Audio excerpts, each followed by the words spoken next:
Allahu Allahu Allahu. Kayaknya lebih enak kalau sudah kuliah. Kuliah tuh saya bisa ngatur diri saya sendiri.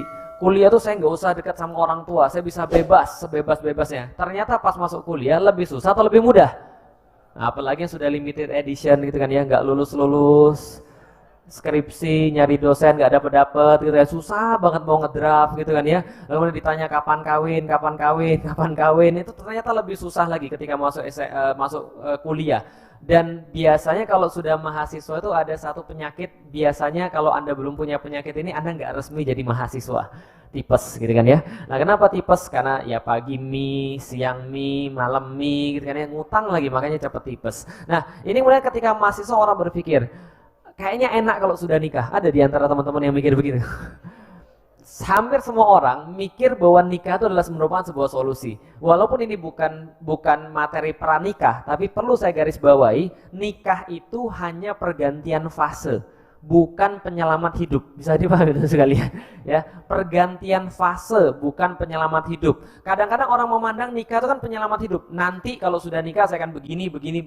Nanti kalau sudah nikah saya akan begini. Enggak bakal terjadi. Kenapa? Karena nikah itu cuma pergantian fase. Yang antum akan dapatkan setelah nikah adalah apa yang antum perbuat sebelum nikah. Sebenarnya begitu. Maka kalau ada banyak orang nanti kalau sudah nikah, nanti kan enak ada istri yang masakin apa? Masakin mie ya, sama aja gitu kan ya. Nanti ada istri yang masakin malam-malam, lalu kemudian nanti nyediain teh dan segala macam menenangkan. Itu pikiran orang yang belum nikah. Pikiran orang yang sudah nikah, begitu dia nikah, benar nggak hidup dia bakal jadi lebih bahagia? Betul. 3 hari pertama, paham tuh sekalian. Hari keempat antum bangun, antum melihat seseorang yang harus antum kasih makan sampai mati, paham tuh sekalian. Itu kemudian ketika orang nikah. Orang kemudian ketika sudah nikah mikir, kayaknya lebih enak kalau punya anak. Selalu begitu manusia. Manusia senantiasa ngarep dalam keadaan konstan. Karena itulah dia selalu susah dalam keadaan konstan. Nggak ada satupun manusia yang bisa lewat dari yang namanya ujian. Kalau manusia saja nggak bisa lewat daripada ujian, apalagi kalau dia mengatakan bahwa dirinya beriman. Di situ letak yang penting yakin. Kenapa? Anda lihat, di mana-mana meme yang penting yakin itu pasti senantiasa dihadapkan pada tantangan. Bahkan keyakinan itulah baru diuji ketika ada yang namanya tantangan. Kalau Anda mengatakan Anda yakin, Anda sudah tahu, Anda sudah paham, tapi Anda nggak pernah diuji, itu berarti Anda belum teruji pemahaman Anda. Kapal misalnya, kapal itu memang dibuat di dermaga. Dan selama dia berada di dermaga, dia aman. Tapi bukan tujuan itu kapal dibuat. Tujuan kapal dibuat untuk apa? Untuk mengarungi lautan. Ketika dia sudah ketemu ombak, ketika dia sudah ketemu badai, baru teruji ini kapal atau bukan gitu loh maksudnya. Nah maka yang namanya ujian ini senantiasa ada konstan pada kita. Baik itu dari luar ataupun dari dalam. Antum mau bikin pengajian apapun akan ada yang mencemooh. Antum mau bikin masjid model apapun akan ada yang mencemooh. Bahkan antum nggak ngapa-ngapain aja ada yang mencemooh, paham teman sekalian? Ini kan sudah sesuatu yang konstan dalam hidup kita. Antum pernah dengar nggak sih cerita Abu Nawas? Cerita Abu Nawas yang bapak sama anaknya mau menjual kambing, pernah dengar? Nah bapak dan anak mau menjual kambing, kambingnya sudah tua. Karena itu kambingnya sudah tua mau dijual. Maka dia kemudian karena bapaknya ini sayang sama anaknya suruh naik keledai. Nah suruh naik keledai itu suruh naik, anaknya di atas, bapaknya di bawah. Lewatlah kemudian satu kelompok orang. Apa yang dikatakan oleh orang-orang? Wah ini dasar anak nggak berbakti pada orang tua, tega-teganya. Masa dia di atas bapaknya suruh narik? Ini anak macam apa ini? Anak tidak berbakti pada orang tua. Karena mereka nggak bisa lihat angle yang lain, paham teman sekalian? Yang lihat cuma angle itu saja. Lalu kemudian ketika didengar itu sama bapaknya bilang, nak kamu turun ke bawah deh, saya yang naik. Nah kenapa? Supaya nanti orang nggak ngomongin kita. Lalu kemudian bapaknya yang naik, anaknya di bawah. Kemudian jalan lagi, kemudian pada orang-orang. Apa sekarang kata-kata orang? Dasar bapak yang tidak sayang sama anak. Masa anaknya suruh nuntun dia enak-enakan di atas? Padahal harusnya dia yang nuntun anaknya di atas. Lantas mereka mikir, ya udahlah kalau gitu kita naik berdua aja lah. Lah mereka berdua menaiki keledai yang sudah tua. Lewat lagi di sebelah orang. Lantas orang bilang apa? Dasar tidak berperi kekeledaian, paham sekalian. Masa keledai sudah tua tuh dinaikin sama 2 orang, nggak ada otak tuh 2 orang, paham sekalian. Setelah itu kemudian mereka bilang, diomongin juga, istilah kita turunlah dua-duanya. Mereka turun dua-duanya, lalu kemudian menenteng keledainya. Lantas kemudian lewat di depan orang lagi, apa yang orang katakan? Bodoh banget tuh 2 orang, ada keledai tapi nggak mau ditunggangi, gitu kan ya. Lantas kemudian mereka mikir gimana lagi caranya? Oh cuma 1 yang tersisa, kita angkat keledainya, paham sekalian. Nah, mereka angkat keledainya terus mereka jalan. Diomongin orang atau tidak? Anda nggak ngapa-ngapain, Anda juga pasti akan susah. Konstan. Manusia tuh konstan dalam keadaan susah. Orang mau membela Islam, dia bakal susah. Orang nggak mau membela Islam, dia juga bakal susah. Anda mau naik pesawat, resikonya pesawat jatuh. Anda mau naik kapal, resikonya kapalnya tenggelam. Anda mau naik mobil, resikonya tabrakan. Anda nggak mau naik apa-apa, resikonya ditabrak. Paham sekalian? Jelas artinya nggak ada satupun aktivitas manusia yang nggak punya konsekuensi. Segala sesuatu itu menghantarkan Anda pada satu cobaan yang bersifat konstan. Sekali lagi, Anda nggak mungkin bisa keluar dari sini. Maka satu-satunya cara karena kita nggak bisa keluar daripada cobaan adalah cara untuk memaknai cobaan seperti apa. Maka teman-teman sekalian, sampailah kita pada satu ayat yang sangat luar biasa. Ayat ini diturunkan ketika ujung-ujung Rasulullah Shallallahu Alaihi Wasallam sebelum hijrah dari Mekah ke Madinah. Teman-teman sudah tahu, kebanyakan sudah hafal, surat Al-Ankabut dimulai dengan Alif Lam Mim. Dilanjutkan ahasiban nasu ayyutraku ayyakulu amanna wa hum la yuftanun. Jadi sama, dalam setiap pengundian ayat-ayat Al-Quran senantiasa menegaskan kepada kita bahwa kalau Anda masih hidup di dunia, Anda akan dicoba secara konstan. Dalam surat Al-Kahfi juga ada linabluwahum ayyuhum ahsanu amala. Allah ciptakan dunia ini dengan berbagai macam perhiasan di dalamnya untuk menguji Anda. Apa ujian yang Allah berikan? Supaya Allah bisa tahu di antara kalian mana yang A, mana yang B, mana yang C, mana yang D, dan seterusnya. Tapi yang namanya ujian pasti ada. Apalagi orang-orang yang mengatakan bahwa dirinya adalah beriman. Bagi orang-orang yang mengatakan dirinya beriman, bahkan ujian itu ditingkatkan oleh Allah Subhanahu wa taala. Lihat baik-baik. Ahasiban nas, apakah manusia-manusia itu mengira ahasiban nasu ayyutraku, bahwa mereka dibiarkan oleh Allah, bahwa mereka ditinggalkan oleh Allah, ayyakulu, bahwa mereka mengatakan amanna, bahwa saya beriman kepada Allah, wahum la yuftahunun, tapi mereka tidak diberikan ujian. Susahnya menjelaskan sesuatu dalam bahasa Indonesia adalah bahasa Indonesia itu terbatas. Bahasa Indonesia itu terbatas. Contoh, musibah artinya apa? Musibah ya musibah, Ustaz. Oke, musibah itu bahasa Indonesia atau bahasa Arab? Musibah itu dari bahasa Arab, asalnya asobah. Musibah kalau yang Anda tahu artinya adalah apa? Harap bersabar, ini musibah. Ini musibah, sabar ya. Berarti Anda mengartikan musibah sebagai ujian. Contoh lagi misalnya, bala, ada yang tahu bala? Bala, ada orang Sumatera di sini. Ada orang Sumatera yang sering main domino. Ada orang Sumatera saya main domino dulu. Bala 6 gitu kan ya. Nah kalau dapat bala 6 tuh sial pun nggak paham tuh sekalian. Nah kenapa? Itu ujian yang paling berat ketika main domino adalah mendapatkan bala 6. Susah keluar, paham sekalian. Dan kalau masih tetap didapat itu mati itu pasti sudah. Karena hitungannya banyak gitu kan ya. Hisapnya berat gitu kan ya. Nah ini adalah bala. Tapi bala diartikan dalam bahasa Indonesia juga sama-sama ujian. Sama kayak kata-kata di sini, yuftanun. Yuftanun asal katanya fatana. Seringkali kita mendengarkan kata-kata fitnah. Antum dapat fitnah, antum difitnah oleh orang, antum kemudian mendapatkan fitnah. Fitnah itu orang-orang Indonesia juga mengartikan sebagai ujian. Maka kalau Anda baca dalam surat Al-Ankabut, diartikan dalam bahasa Indonesia, ahasiban nasu ayyutraku ayyakulu amanna wa hum la yuftanun. Anda akan mendapatkan artinya, apakah manusia merasa bahwa dirinya diuji tapi dia mengatakan dirinya beriman tapi dirinya tidak diuji. Berarti ibtila ujian, musibah ujian, yuftanun ujian. Itulah bahasa Indonesia, sempit. Jadi nggak bisa mengartikan dalam bahasa Arab yang kadang-kadang banyak kata satu arti atau satu kata banyak arti. Itu loh maksudnya. Tapi sampai di sini kita oke ya. Berarti yuftanun artinya ujian. Tapi yuftanun itu tidak mesti ujian saja. Bahasa Arab itu satu kata tidak bisa didefinisikan dengan kata yang lain. Tapi kalau kita mau mengartikan bahasa Arab, itu kita harus melihat konteks cerita orang-orang ketika mengartikan kata itu. Contoh misalnya, kata-kata yuftanun, itu kalau Anda buka kamus, itu nanti akan kemudian berasal dari kata fatana. Fatana ini menurut orang-orang Arab seperti proses pengolahan emas. Jadi emas itu kalau pas ditambang, kalau Anda pernah lihat tambang emas, apakah keluarnya langsung emas batangan itu? Enggak, keluarnya seperti apa? Dalam batu. Jadi emas itu adanya di dalam batu, ada juga yang di atas, tapi nggak ada emas murni di tanah, nggak ada. Emas itu pasti punya yang namanya kotoran-kotoran yang melekat. Makanya ada yang namanya refining kan ya, refining emas misalnya. Apa maksudnya refining emas? Agar emas itu jadi fine 100% gitu kan ya.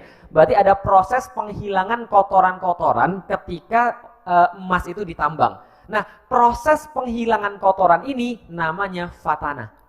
Paham nggak dulu sekalian? Proses penghilangan kotoran pada emas ini namanya fatana. Artinya, bagaimana proses penghilangan emas? Kalau Anda cari di internet, inilah proses penghilangan emas. Dia harus dibakar, dan nggak hanya dibakar, dia harus dilelehkan emas itu dengan panas yang sangat ekstrim. Kalau panasnya nggak ekstrim, maka emas nggak meleleh dan kotoran tetap melekat. Paham nggak gitu saja teman sekalian? Berarti dengan menggunakan kata-kata wahum la yuftanun, Allah ingin menunjukkan pada Anda dan pada Rasulullah serta para sahabat ketika pada saat itu ayat ini diturunkan, jangan lupa adalah menjelang beliau mau hijrah. Allah ingin katakan pada para sahabat, hati-hati, sebentar lagi sebelum kamu hijrah ini akan ada peningkatan panas secara ekstrim. Akan ada kemudian hal-hal yang datang pada Anda menyakitkan Anda, bukan hanya menyakitkan non fisik tapi menyakitkan fisik, dan ini akan secara ekstrim. Tapi hanya dengan itu Allah bisa membersihkan hal-hal yang kotor pada diri Anda.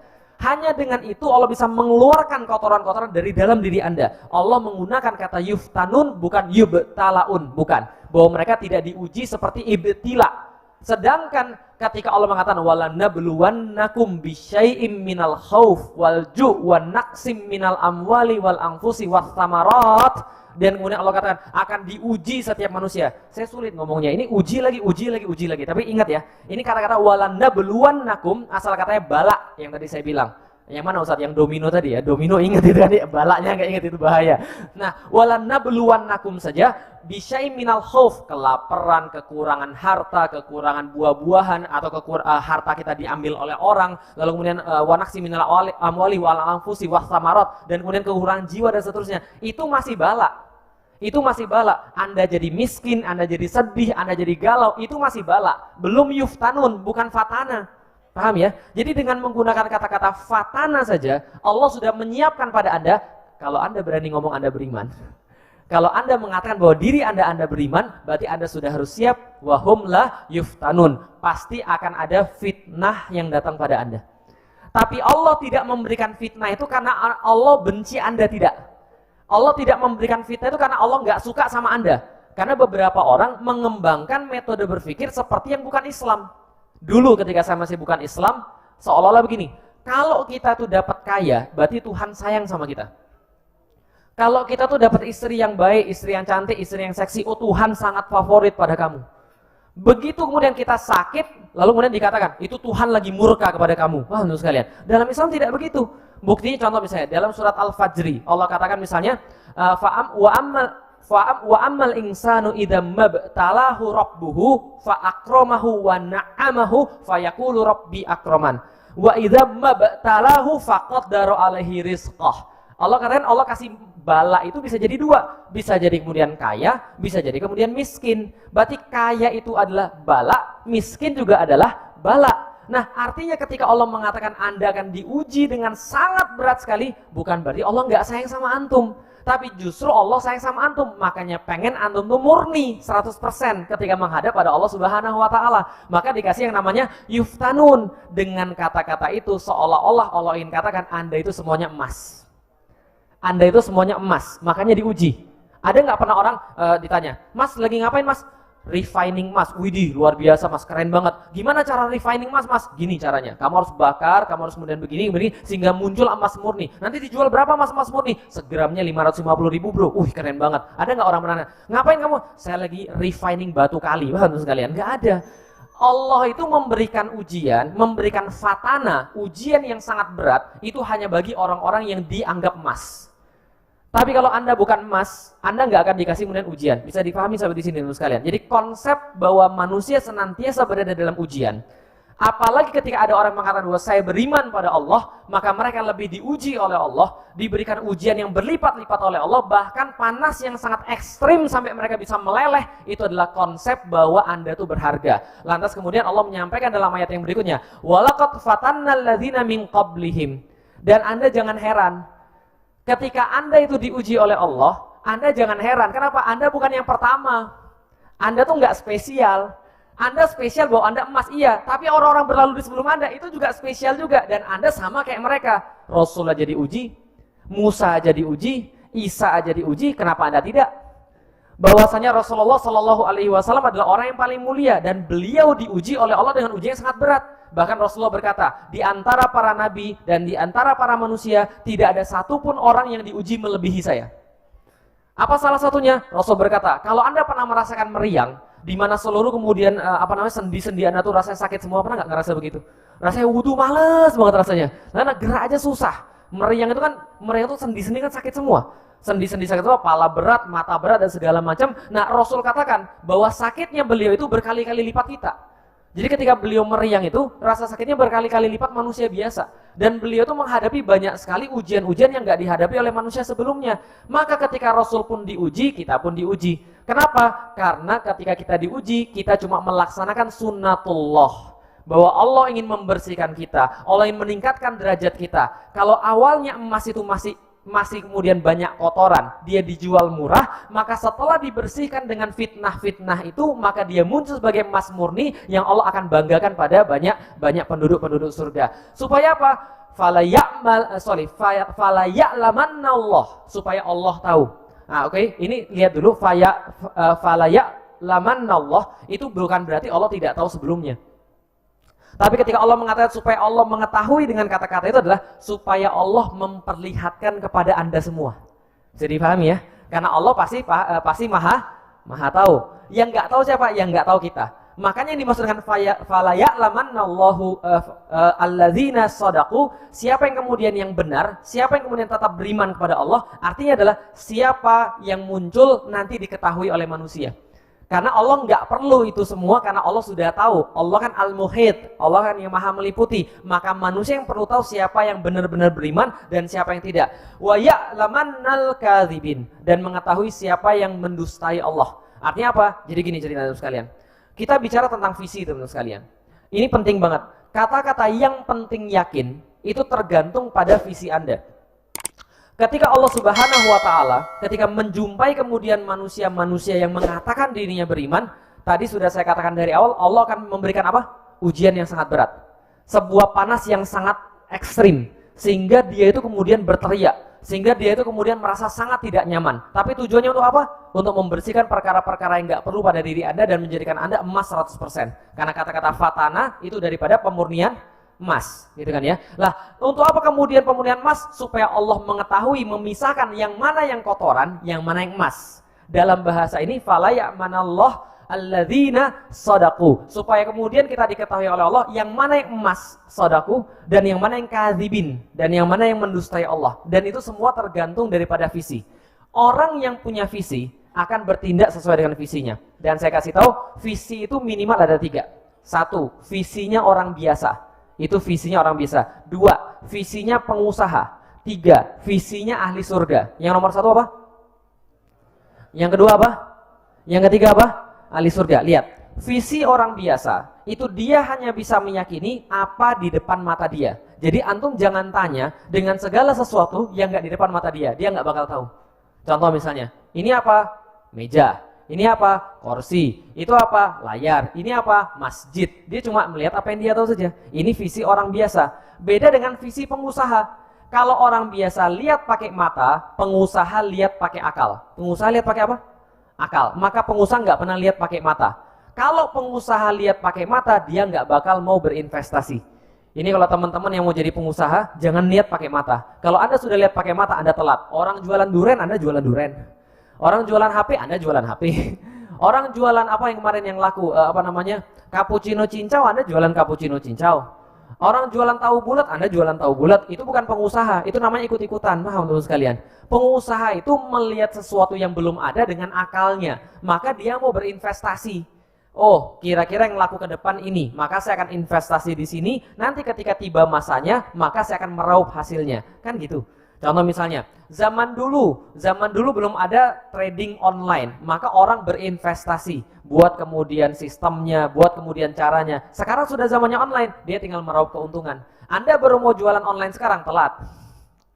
Anda harus mikir kira-kira apa yang terjadi ke depan. Gimana caranya melihat terjadi ke depan seperti apa? Makanya pengusaha itu banyak jalan-jalan.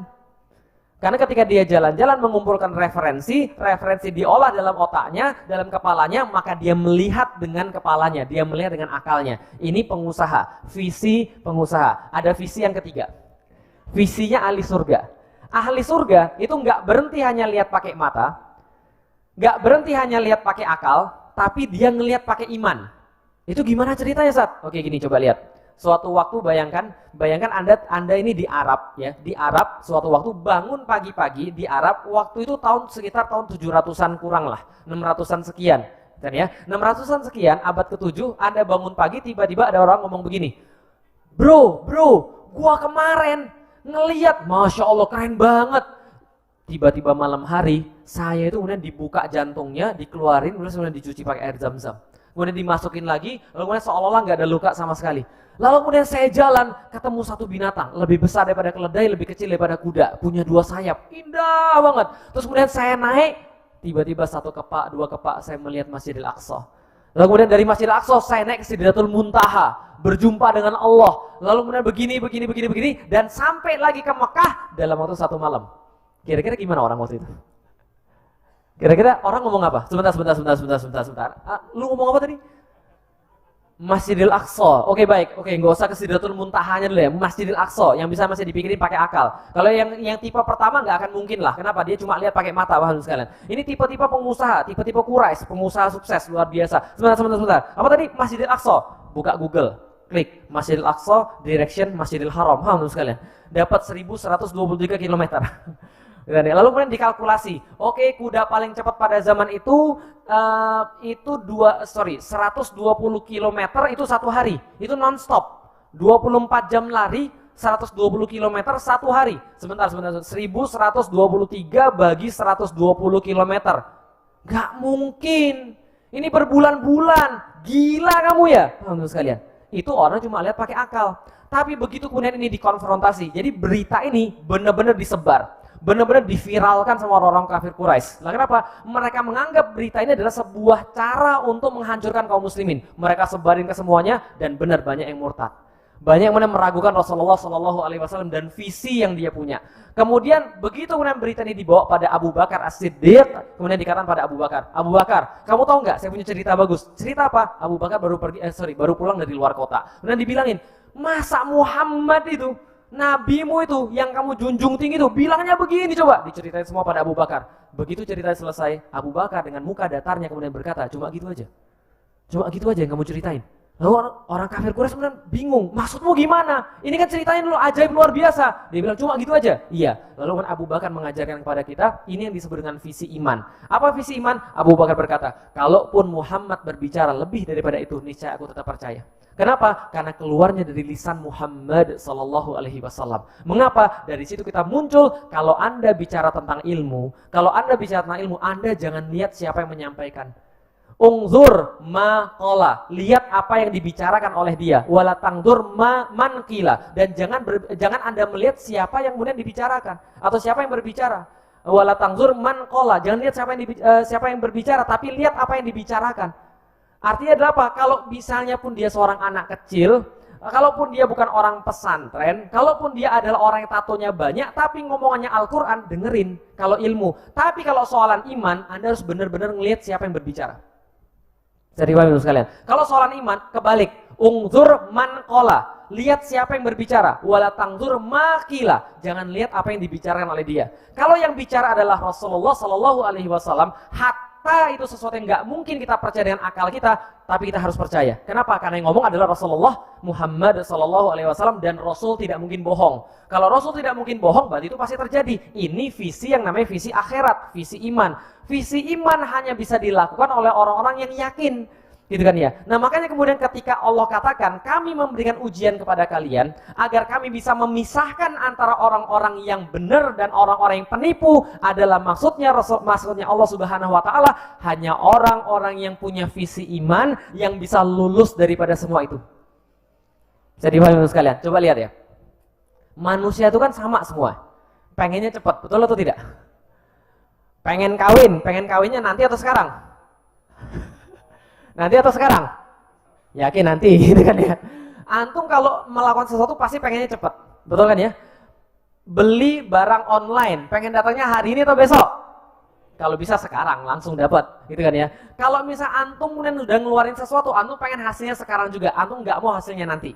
Tapi yang Allah minta sama antum berkebalikan, betul nggak? Contoh misalnya, ketika Allah katakan, hal adullukum ala tijaratin tunjikum min adzabin alim. Apakah Anda itu mau ketika saya tunjukkan pada Anda satu perniagaan, satu jual beli yang jual beli ini akan membebaskan Anda daripada siksa Allah yang sangat pedih. Mau nggak Anda? Oh, tentu saja mau ya Allah. Apa kemudian? Tu'minuna billahi wa rasulihi wa tujahiduna fi sabilillahi bi amwalikum wa anfusikum. Anda harus berjihad di jalan Allah dengan kemudian harta dan nyawa Anda. Pertanyaannya, jihadnya itu sekarang atau nanti? Sekarang atau nanti? Sekarang. Balasannya sekarang atau nanti? Nanti. Anda bisa paham gak sih? Yang Allah minta pada antum itu adalah berkebalikan dengan fitrahnya antum. Fitrahnya antum pengen dapatnya sekarang. Yang Allah bilang, kamu keluarkan dulu duit, kamu keluarkan dulu tenagamu, layani Allah dan agamanya, bantu Allah dan agamanya, Anda kemudian dakwah dulu yang benar, Anda taat dulu yang benar, balasannya nanti. Dan ada garansi nggak? Ada garansi nggak? Contoh, ada orang mau jual rumah. Saya mau jual rumah sama kamu, rumahnya ini harganya 50 juta, tapi senilai 50 miliar. Kamu kasih saya duit sekarang, nanti rumahnya baru kamu dapat 20 tahun kemudian. Mau nggak kira-kira? Mau nggak kira-kira? Ada yang mau, ada yang tidak. Kalau Anda kemudian masih bisa ngitung, oke nggak apa-apa lah 50 juta nanti dapat rumah seharga 50 miliar, nggak apa-apa lah misalnya nanti. Tapi Anda perlu apa? Perlu garansi. Paling nggak tunjukin saya dulu lah. Seperti apa gambar rumahnya, sertifikatnya mana, tanahnya kayak apa, lingkungannya kayak apa, betul nggak gitu kira-kira? Tapi ketika Allah itu berjual beli pada Anda, yang dijual oleh Allah apa? Surga. Yang diminta oleh Allah apa? Ketaatan Anda. Konstan ketaatannya dalam bentuk harta, dalam bentuk jiwa. Tapi Anda nggak pernah dikasih garansi. Ya Allah, itu aja trailernya aja 30 detik ya Allah gitu kan ya. Uploadlah ke YouTube gitu kan ya. Biar saya tuh bisa lihat gimana tuh surga dan biar saya tahu gimana tuh neraka. Ya Allah, pengen ya Allah, ya nggak apa-apa lah nanti tayangnya masih lama, nggak apa-apa. Asal trailernya dulu ya Allah. Contohnya dulu lah ya Allah, kayak apa kira-kira. Allah nggak kasih itu. Lah, Anda bisa kemudian memilih ketika Anda yakin. Makanya di dalam Al-Quran yang pertama, alladzina yu'minuna bil, karena hanya orang-orang yang yakin balasan Allah yang tidak kelihatan oleh mata, mereka yang mampu bertahan kemudian dalam ujian-ujian seperti ini. Jadi paham kan? Dan ujian-ujian ini parahnya luar biasa. Ujian-ujian kayak begini ngeri luar biasa. Yang dilakukan oleh orang-orang sebelum kita apa? Mereka berislam dan mereka dipermasalahkan karena Islamnya. Paham ya? Jadi kalau Anda Islam dan sekarang dipermasalahkan oleh orang-orang gara-gara Islam Anda, bersyukurlah Anda karena Anda termasuk yuftanun, orang-orang yang dipermasalahkan. Coba lihat. Ngomong-ngomong zaman dulu Rasul dibenci gara-gara apa? Gara-gara Rasul berbuat sesuatu yang salah? Enggak. Gara-gara Rasul kemudian punya ide yang salah? Enggak. Beliau tuh sangat dihormati. Wajah beliau tuh sangat menenangkan. Orang-orang bilang kalau lihat wajahnya Rasulullah itu, mereka pengen cepat-cepat dekat terus. Mereka nggak pengen pergi-pergi. Akhlaknya Rasul, nggak usah tanya. Nasabnya Rasul, paling tinggi di antara orang-orang Quraisy. Bani Hashim, paling tinggi lagi. Namanya sudah Muhammad. Tapi kenapa dicerca? Dicerca bukan karena apa-apa, tapi karena Islamnya, bukan karena akhlaknya. Jadi, kalau Anda mau dicerca orang, lebih baik Anda dicerca orang gara-gara ide Anda, tapi bukan karena akhlak Anda. Paham teman sekalian? Karena kalau Anda dicerca gara-gara akhlak Anda, itu berarti Anda yang salah. Tapi kalau Anda dicerca karena ide Anda, nggak ada masalah. Lah kenapa bisa gitu? Karena Rasulullah juga begitu. Orang yang paling mulia mendapatkan sehina-hinanya julukan. Orang yang paling tinggi nasabnya direndahkan oleh orang yang paling rendah nasabnya di antara orang-orang Arab. Rasulullah doang yang menghadapi itu. Kenapa? Karena beliau memegang Islam. Jadi kalau Anda memegang Islam, Anda pasti akan menghadapi yang sudah diuji seperti orang-orang yang lalu, supaya terpisah kotoran-kotoran dari Anda dan yang tinggal kebaikan-kebaikan. Sampai di sini paham teman sekalian? Jadi kalau ada ujian, biasa. Anda dibilang intoleran, biasa. Anda mau pemimpin muslim, orang lain gak suka, biasa. Nah kenapa? Karena itu untuk memisahkan Anda itu benar-benar niat gak kepada Allah Subhanahu wa Ta'ala. Sampai di sini paham ya? Lalu kemudian kita lihat, Allah kemudian mengatakan lagi, am hasibal ladzina ya'maluna sayyi'at. Lalu kemudian orang-orang pada bertanya, oke, kalau orang-orang yang beriman diuji oleh Allah. Kalau orang-orang yang beriman kemudian seperti emas yang kemudian dimurnikan oleh Allah. Bagaimana orang-orang yang berbuat salah pada kami? Bagaimana orang-orang yang senantiasa kemudian ngata-ngatain kami? Gimana kemudian dengan orang-orang yang senantiasa mempersusah kami, dan mereka seolah-olah kemudian pergi tanpa kemudian ada sebuah hukuman. Mereka bisa bebas begitu aja. Lah ketika kami kemudian bilang bahwa kami menuntut keadilan, kami tiba-tiba masuk penjara. Tiba-tiba ada orang lain kemudian bilang bunuh, tiba-tiba orang lain bilang bunuh lebih dulu, tiba-tiba ada orang lain menghina Islam, mereka bebas kemudian tanpa ada sedikit pun hukuman pada mereka. Bahkan mereka bisa makan-makan, mereka bisa minum-minum dan dapat gelar dan seterusnya. Bahkan ada yang jadi kepala daerah, kan itu kan ya? Karena kita berpikir dunia ini nggak adil, Pak. Lalu bagaimana dengan orang-orang yang berbuat salah kepada kami? Bagaimana dengan orang-orang yang menyakiti kami? Yang bilang kami anti NKRI, yang bilang kami anti Islam, anti NKRI, anti Pancasila, apalagi radikal dan seterusnya. Bagaimana mereka? Allah kata tenang, am hasibal ladzina ya'maluna sayyi'at, pada orang-orang yang kemudian berbuat salah itu, apakah kalian juga mengira? Bagaimana Allah katakan dengan kata yang sama, hasiba. Apakah Anda itu kemudian mengira? Anda pikir mereka itu kemudian ayyasbikuna, apakah mereka akan lepas daripada kami? Enggak. Mereka enggak lepas daripada kami. Disitulah letak keadilan Allah Subhanahu wa Ta'ala. Teman-teman sekalian, saya pernah mikir gini. Andai kan di dunia ini enggak ada Tuhan, enggak ada agama, dunia ini benar-benar enggak adil. Betul enggak sih? Coba lihat nih. Antum pernah dengar enggak ada orang yang membunuh 10 orang? Pernah dengar ada orang yang membunuh 10 orang? Ada orang yang sudah kemudian masuk ke rumah, maling, merampok, lalu kemudian memerkosa, kemudian orangnya dibunuh semua di situ. Pernah dengar? Pertanyaan saya, hukuman apa di dunia ini yang paling berat pada orang-orang kayak begitu? Yang paling berat apa? Mati. Berapa kalian tuh bisa matiin dia? Berapa kalian tuh bisa matiin dia? Sekali doang kan ya? Nggak banyak. Antum seberat apapun orang tuh berbuat. Jadi makanya pelajarannya Pak Ustadz, kalau jadi penjahat jangan nanggung. Paham nggak sekalian? Enggak. Maksudnya gini, ini ketidakadilan di dunia, paham nggak teman sekalian? Ketidakadilan di dunia adalah antum bunuh sebanyak apapun orang, antum cuma bisa dibunuh sekali. Gitu kan ya? Antum cuma bisa mati sekali. Artinya kalau kita pakai neraca keadilannya manusia, kalau bunuh 10 kali harusnya dia dibunuh berapa kali? 10 kali, tapi mungkin nggak bunuh dia 10 kali. Enggak, cuma sekali dibunuh dia sudah mati. Selesai. Padahal masih ada 9 orang yang ngantri kemudian keadilan.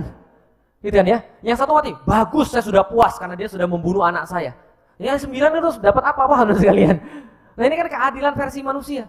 Dunia ini nggak adil teman sekalian. Maka ketika Allah katakan akan ada orang-orang yang model begitu. Tapi anda kira apakah mereka akan kemudian lewat daripada saya? Enggak, kata Allah. Mereka nggak akan lewat daripada saya.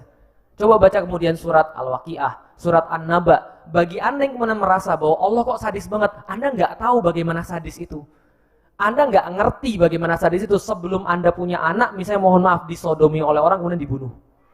Paham nggak kira-kira saya? Anda nggak ngerti. Maka itu adalah semua bentuk keadilan Allah Subhanahu wa Ta'ala, bahwa akan ada balasan di akhirat bagi orang-orang yang melampaui batas di dunia.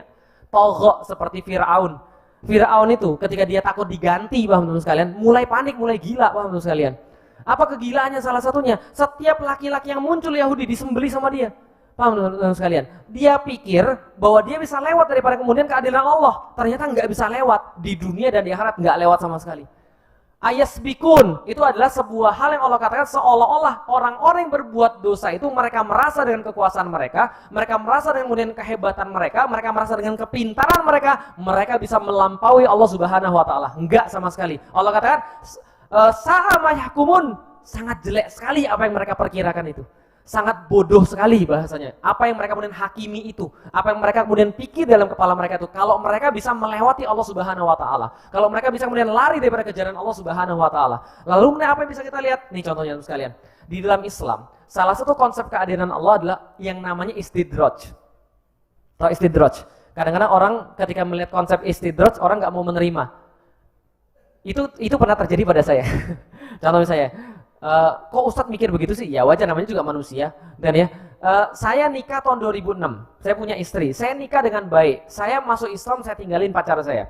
Setelah saya tinggalin pacar saya putusin, saya mau nikah dengan baik, nikah dengan syar'i. Setelah saya nikah dengan syar'i, kemudian sama istri saya bulan pertama setelah nikah dia hamil. Masya Allah, sakti mandraguna gitu kan ya. Nah setelah kemudian bulan pertama kemudian dia hamil, bulan ketiga anak ini diambil oleh Allah. Anak ini kemudian gugur. Apa kemudian kata-kata saya? Ya Allah, saya itu sudah berusaha syar'i, saya berusaha baik, ini anak saya sangat harapkan. Kenapa saya harapkan? Ini cucu pertama bapak saya. Dan bapak saya dengan keluarga saya sekarang lagi nggak baik hubungannya. Kenapa? Karena agamanya beda. Kalau ada ini cucu pertama dia, ini harusnya bisa memperbaiki hubungan saya dengan keluarga saya. Ini saya harapin banget ini anak. Kenapa anak saya diambil? Yang lain zina, lahir. Kenapa anak saya diambil? Paham nggak sih? Kadang-kadang kita merasa kayak begitu. Kenapa kemudian orang-orang yang berbuat sayyiat itu kan dibiarkan oleh Allah? Kenapa orang yang berbuat keburukan itu kemudian kayaknya mereka bisa lari? Allah katakan, mereka nggak bakal lari daripada saya. Sama yahkumun, sangat jelek sekali yang kamu pikirkan kalau mereka bisa lari daripada saya. Enggak, kata Allah. Maka itu seolah-olah Allah biarkan mereka naik lebih tinggi untuk kemudian dijatuhkan pada suatu saat nanti. Karena orang yang naik nggak akan mungkin ada jalan kalau dia tidak taat pada Allah kecuali dijatuh. Paham teman-teman sekalian? Galilah lebih dalam, silahkan, monggo, dielu-elu, silahkan terus. Biar nanti kalau kamu jatuh kamu lebih parah. Biar nanti kalau kamu semakin dalam, kalau dikubur kamu kemudian nggak bisa naik lagi. Ini kemudian kata Allah. Nah maka orang-orang kayak begini itu seperti itu tadi. Lalu kemudian Allah sampaikan pada kita, mangkana yarju liqa Allahi fa inna ajalallahu la'atin. Tapi kalau bagi kalian yang percaya dengan pertemuan kepada Allah, yang yakin Anda harus mengharap kemana, insya Allah Allah akan segera ketemu dengan Anda. Artinya apa? Janji Allah sudah tetap. Bagi Anda sekarang, Anda nggak akan bisa mengharapkan apapun. Betul begitu? Kadang-kadang kita stres sendiri kalau kita ngarepin selain Allah.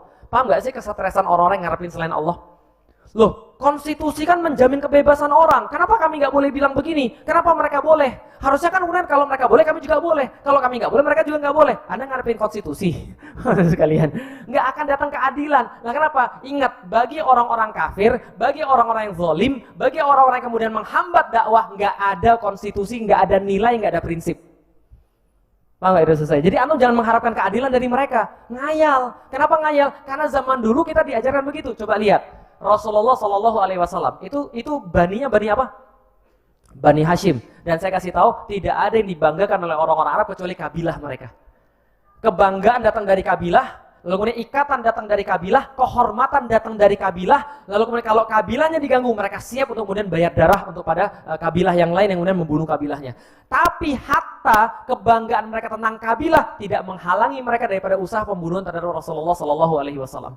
Untuk menghinakan Rasulullah Shallallahu Alaihi Wasallam. Kenapa? Bagi orang kafir, zolim, munafik, dan musuh-musuh dakwah nggak ada konstitusi. Apapun yang mereka mau langgar akan mereka langgar untuk mempersulit Anda.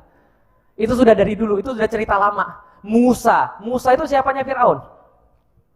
Musa itu siapanya Fir'aun? Udah kayak anak. Makanya ketika Musa bilang sama Fir'aun, saya mau ngomong sama kamu bahwa saya membawa sesuatu daripada Allah Subhanahu Wa Taala. Fir'aun bilang, Lu kan dulu kan dibesarkan di dapur gue, bro. Lu ngapain? Gitu kan ya. Itu adalah anaknya sendiri dianggap. Jadi secara formal dia itu adalah bangsawan sebenarnya.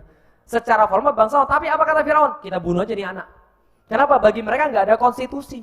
Gitu loh maksudnya. Artinya kalau Anda ngarep pada selain Allah, Anda salah. Bukan berarti kemudian kita menerima saja kecurangan yang diberikan pada kita. Enggak. Tapi yang saya pengen sampaikan adalah Allah katakan, "Mangkana yarjulika Allah." Siapa yang kemudian menginginkan perjumpaan dengan Allah, yang menginginkan keadilan di saat orang-orang kemudian yang jahat seolah-olah bebas, nanti Allah akan bawakan buat Anda. Maka harapannya hanya pada Allah. Karena kalau Anda mengharap pada selain Allah, Anda bakal kecewa, Anda bakal stres.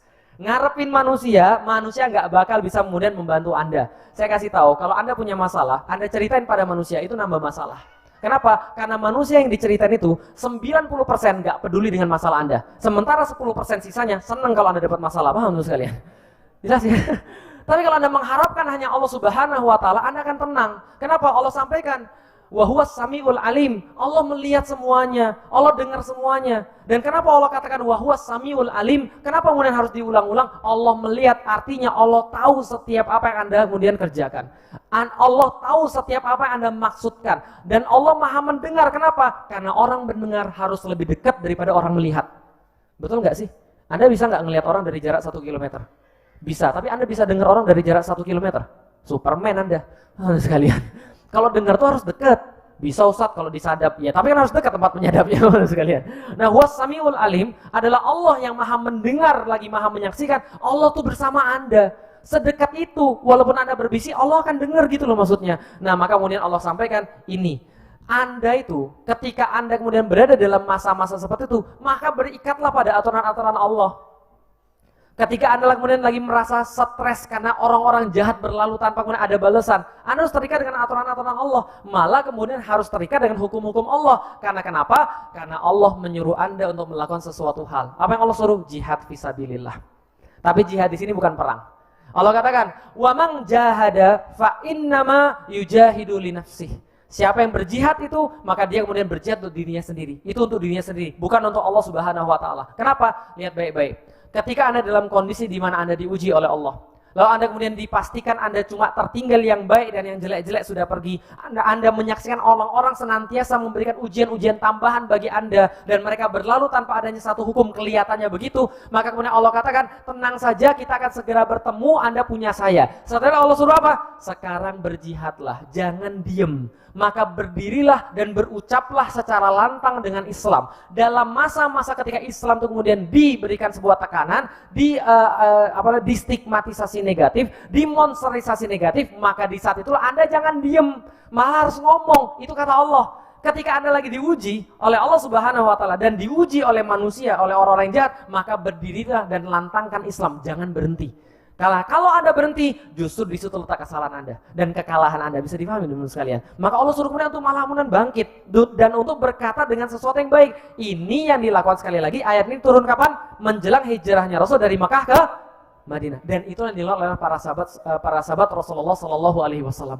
Mereka kemudian memperbanyak kemudian jihad dalam bentuk kemudian beribadah pada Allah. Mereka makin dekat dengan Allah. Mereka makin memperbanyak sholat mereka. Turun kemudian perintah Isra Mi'raj untuk sholat. Mereka semakin memperbanyak kemudian segala sesuatu yang mereka lakukan seperti ibadah-ibadah mahdoh, ibadah-ibadah ritual dan seterusnya. Kenapa? Mempersiapkan diri untuk kemudian dimenangkan oleh Allah Subhanahu Wa Taala. Ini sekarang. Nah, ujung-ujungnya apa? Ini yang namanya yang penting yakin itu. Lantangkan apa yang harus dilantangkan.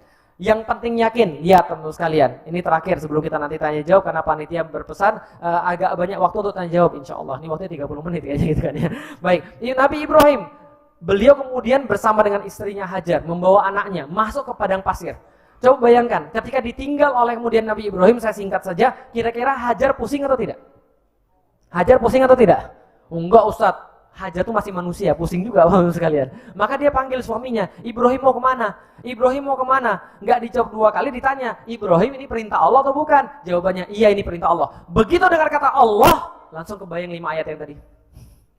Begitu dengar kata Allah, oke, Ibrahim pergilah, Allah bersama kami dan Allah tidak akan pernah menelantarkan hamba-hambanya. Apa ini kuncinya? Sing penting yakin. Ketika dia ngomong begitu, dia kebayang nggak akan kemudian sa'i 7 kali bolak-balik, muncul air Zam-Zam, kemudian muncul peradaban di sana, bahwa Nabi Ismail akan kemudian menjaga Ka'bah, lalu kemudian muncul Nabi Muhammad dari sana, akan kepikiran atau tidak? Enggak. Yang penting dia lakukan dulu apa yang Allah kemudian perintahkan, sing penting yakin, Allah akan mudahkan. Berikutnya, saya sedikit kemudian persingkat. Lihat nih, ketika Maryam berada di sebuah pohon kurma, di sebuah perkebunan kurma, lagi hamil, apa yang dia katakan? Dia katakan, ya Allah lebih baik kami mati saja. Ya laita mittu qabla hadza wa kuntu nasyam mangsiya. Kami lebih baik mati dan dilupakan. Sakit banget ya Allah.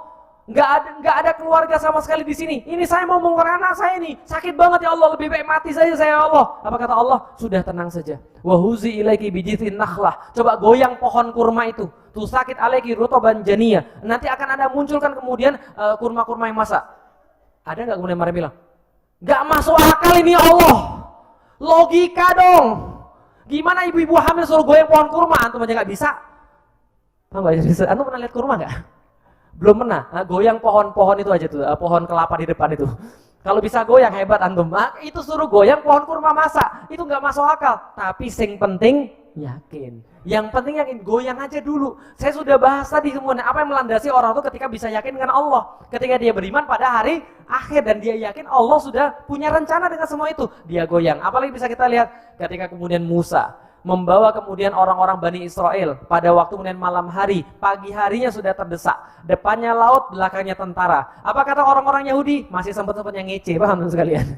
Sudah dibantu, keluar ngece lagi, Musa bohong, nipu lu Musa, parah nih, gimana ceritanya ini? Lalu Musa bilang, sudah tenang saja, Allah bersama saya, kalla inna ma'iya rabbi sayahdin. Apa yang Allah katakan? Musa pukul kemudian dengan tongkat. Musa kemudian bilang, ini gue lagi masalah besar ini, jangan main-main. Apa Musa bilang begitu? Enggak, Musa tinggal kemudian memukulkan tongkatnya, maka kemudian Allah katakan terbelahlah lautan. Ketika Musa mukul tongkatnya, apakah dia tahu akan terbelahnya lautan? Enggak, tadinya mukul tongkatnya terus berubah jadi ular, kan gitu kan ya? Mungkin kalau dia mulai secara logika berarti berubah jadi ular, terus ularnya jadi gede ya begitu kan ya, kayak Orochimaru gitu kan misalnya. Dia nggak mikir kayak begitu, gitu maksudnya. Dia mikirnya adalah tinggal Allah sampaikan apa, laksanakan. Karena Allah itu maha merencanakan. Maka kemudian ketika dia sudah kemudian pukulkan tokonya, terbelah lautan. Paham? Kira-kira selesai. Yang penting yakin. Oke, kalau gitu, apa yang kita dapat kalau seandainya kita sudah yakin sama Allah? Ma asaba min musibatin illa biiznillah. Sesungguhnya apapun yang Anda dapat daripada musibah, cobaan-cobaan konstan yang senantiasa menimpa Anda, apalagi sekarang, itu semua dari siapa? Itu semua atas izin Allah Subhanahu wa taala. Yang berikutnya yang sangat bagus. Wa may yu'min billah. Siapa yang ketika diuji oleh Allah Subhanahu wa taala, dia sudah mengatakan dirinya beriman, maka dia diuji oleh Allah Subhanahu wa taala dan dia tetap beriman, yu'min billah, apa kata Allah? Ini kemudian hadiahnya, yahdi qalbah. Maka Allah akan tunjuki hatinya senantiasa dalam keadaan tenang. Allah akan tunjuki hatinya senantiasa ada solusi. Allah akan tunjuki hatinya senantiasa bisa lurus dalam kondisi apapun. Itu hadiah kalau Anda mau yakin pada Allah Subhanahu wa taala. Terakhir, yang penting yakin insya Allah alangane minggir dewe. Itu kemudian yang perlu kita bawa ke rumah. Jadi ini adalah kemudian yang bisa kita sampaikan. Yang penting yakin. Dan ini perlu banget dalam kondisi yang sekarang. Sekarang tuh Islam lagi disudut-sudutkan. Islam tuh lagi dibully. Lagi diolok-olok. Anda mencoba berpegang pada Islam, Anda pasti kena bully. Nggak hanya dari lawan, dari teman sendiri juga iya. Pasti akan kena bully Anda. Nah, disinilah kemudian pentingnya teman sekalian, supaya kita yakin. Contoh misalnya, baru-baru ini kata kafir dipermasalahkan. Kenapa? Gara-gara nggak yakin tadi. Islam tuh seolah-olah dijadikan, ini gara-gara Islam yang mengajarkan kata kafir, maka warga negara terpecah belah. Dari dulu juga sama, nggak ada masalah. Oh itu bukan Ustadz, pembahasannya bukan begitu. Pembahasannya adalah Islam itu Indonesia bukan negara Islam. Karena Indonesia bukan negara Islam, maka tidak memenuhi salah satu daripada warga negara di dalam Islam. Kafir harbi, kafir mustamin, dan kafir zimmi. Karena itu kita pakai muwatinun, warga negara. Bro, itu ayat surat Al-Kafirun turun seketika Islam belum hijrah ke Madinah. Udah selesai. Itu sudah dikatakan Al-Kafirun. Qul ya ayyuhal kafirun. Masalahnya kalau pakai muwatinun, warga negara, mereka sama kayak kita nggak? Kita juga bisa dipanggil muwatinun. Nah ini adalah orang-orang yang nggak pede dengan Islamnya sendiri, paham teman sekalian? Padahal kalau ketika Islam lagi dibully kayak sekarang, Islam itu adalah yang menyebabkan adanya kekerasan. Islam itu yang menyebabkan adanya kemudian kericuhan satu sama lain. Islam itu yang buat jadi begini, Islam itu yang buat jadi begitu. Anda justru harus kemudian stand up dan speak up bahwa inilah Islam yang kami yakini dan kami tidak punya penyelamat kecuali Al-Quran. Harus yakin dan menyampaikan dengan benar, bukan malah diem lalu kayaknya iya juga sih. Saya juga dari dulu juga gak yakin sama Al-Quran itu apa. Jadi Anda malah mengikuti orang lain gitu, kira-kira begitu. Nah ini adalah sesuatu yang mungkin saya pikir bermanfaat, mungkin mudah-mudahan kalau ada pertanyaan dipersilahkan.